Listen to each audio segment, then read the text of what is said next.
My grandmother passed away last month, but nobody found her corpse until a week ago. Hazards of living out in the mountains, I suppose. Michael couldn't believe it. He'd been driving her groceries and supplies once a month, and according to the coroner's reports, she died the day after he left. What are the chances?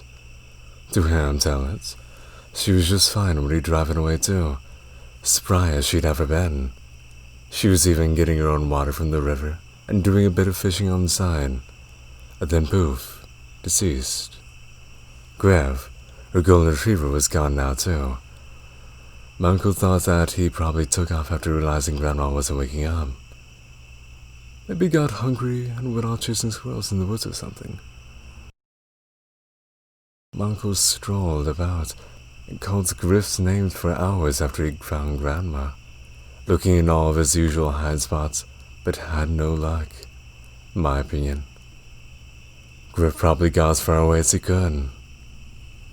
After the funeral, my brother and I offered to come up and help our uncle clean up her things.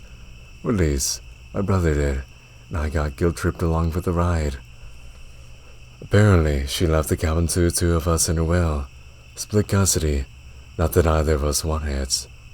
We'd more than had our fill of memories out here. That said, it's a nice day to tidy up a dead woman's things. The summer sun shone bright and there wasn't as much as a cloud in the sky. Overhead, sparrows darted between the towering pine trees, flitting around the cabin's small clearing while they sing their bird song. I'm gonna bring this stuff down the mountain and head for the night, Uncle Jake said, gesturing to his pickup truck full of Grandma's furniture. You two gonna take off soon, or spend the night? He looked like the spitting image of a mountain man, standing there with his tree-trunk arms and red flannel shirt. The bed was a cherry on top. We'll be heading out soon, I said. Don't worry about us. The car got us up here just fine. It'll get us back down. Uncle Jake was suspicious of any vehicle that didn't have a cargo bed. Sure thing, boys. Take it easy now.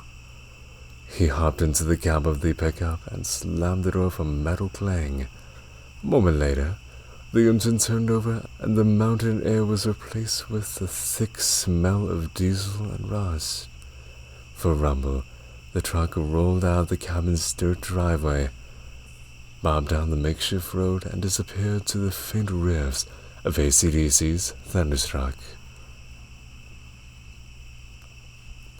Stay the night, my brother Eric said, snickering, as if we'd spent a night in this hellhole. Eric was tall and leggy, poor of eyesight, and blindingly pale. He pulled his thick glasses from his face and wiped the lens clean on his marble t-shirt. I say we finish these last couple boxes and follow him down. He peered up through the pine trees overhead, where the sun was beginning its slow descent into the evening. We're a few hours from dark yet, but I would be far away from these woods when lights go out. He shot me a knowing wink. I walked up to the creaking wooden porch and pulled the thick door open. Stop looking at your phone every 5 minutes and help me get this shit done. I stepped inside, leaving the door to swing in the breeze. "We get this shit done," he repeated in a mocking tone, following me inside. "I'm just trying to get in and talk to Dad. He still hasn't answered any of my texts. Maybe that's because we don't have any service out here. I mean, it's a funeral. The dude's been totally close since Mom died." "Yeah, well, I could care less. The guy's a complete asshole anyway." I crouched down in front of a bookshelf and began pulling out dusty tomes, filling my arms with as many as I could manage. "You'd still our Dad," Eric argued. "Now that Grandma's dead, it's only a matter of time before it's just the two of us. And can we be honest? Uncle Jake's a few whiskey balls shy from dead himself." He squatted down beside me and plucked some books from a shelf. "It'd be nice not to burn every bridge in his family." "Can't burn a bridge that never existed in the first place, can you?" I stood up and walked to the boxes by the window, then tossed the boxes in carelessly, wanting to be done with this as soon as possible. The longer I spent here, the more the memories threatened to come crawling back. Do you ever think about what happened? Eric asked, coming up from behind me and gently placing the books in the box. You frowned at my disorganized mess and began restacking them neatly. No, really? Eric didn't seem convinced. I think about it almost every day. It was horrible. I didn't say anything.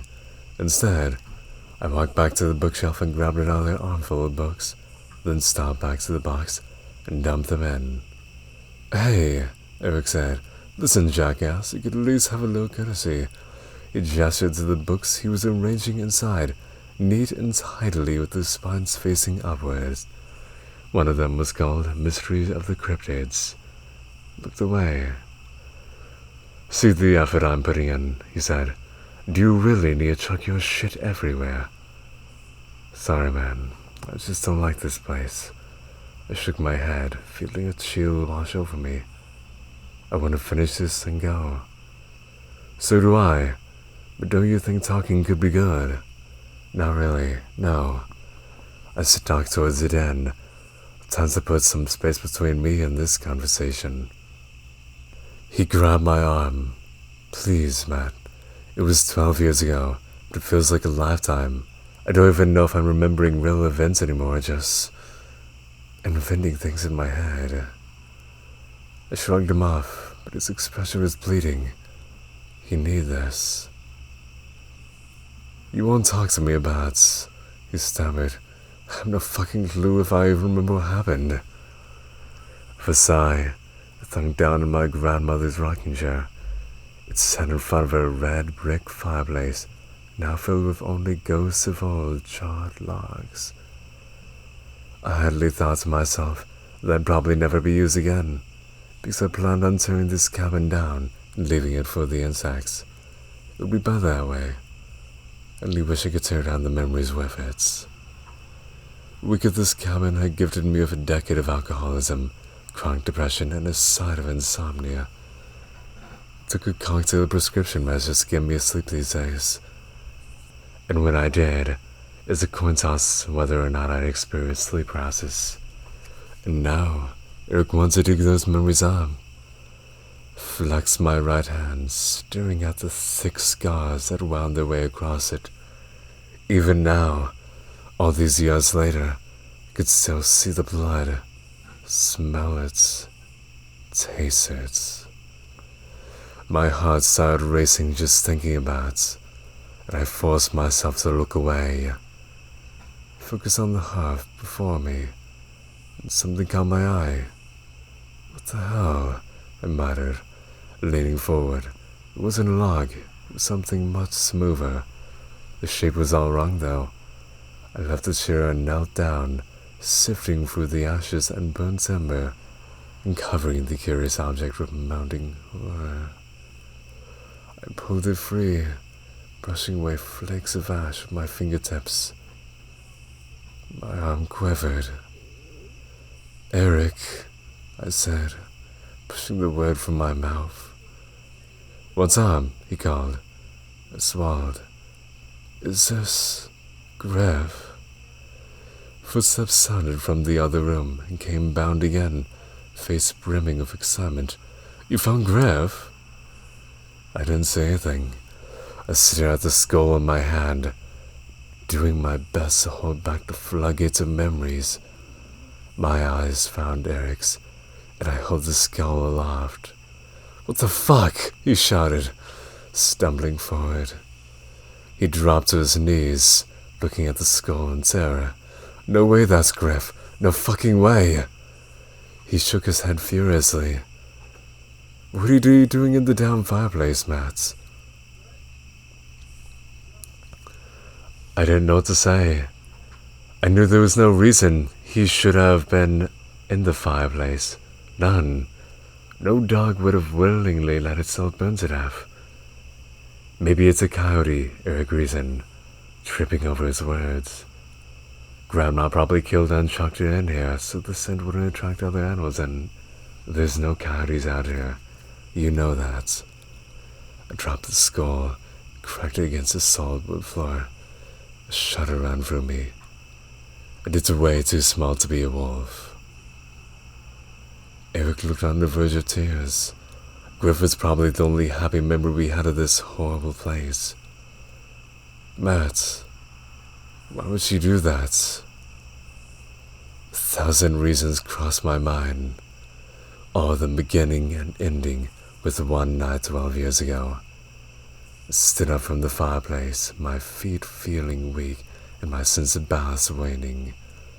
I fell back into the rocking chair and croaked a haunting welcome. "Alright," I said quietly. "I think it's time to talk about what happened when we were kids."